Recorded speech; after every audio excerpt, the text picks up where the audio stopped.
Da Nuoro al Messico per aprire il festival dove suoneranno band come Guns N' Roses.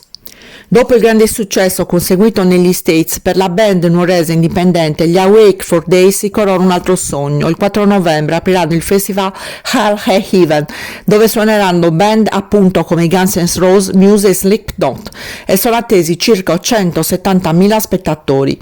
Venerdì scorso è stata presentata l'iniziativa in comune dal primo cittadino Andrea Soddu, che ha elogiato i 4 ragazzi, il cantante Lucas, Luca Fadda, Nick Nicola Piredda, bassista, Andrew Andrea Brundu, batterista, Matt Mattia Tagliatti, chitarrista.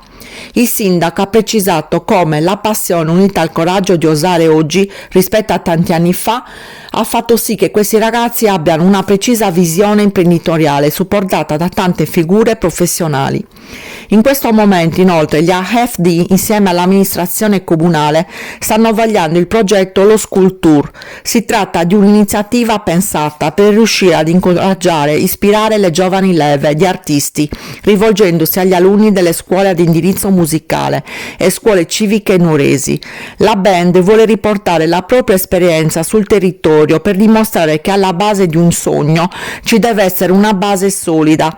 Saranno dunque auspicati dei meeting con i ragazzi delle scuole a indirizzo musicale e artistico, dove la band potrà esporre la propria esperienza anche attraverso slideshow e materiale video del tour, in modo da poter stimolare e creare dei confronti diretti con i ragazzi delle scuole, rispondendo alle loro domande ed esortandoli a perseverare con coscienza nelle loro passioni.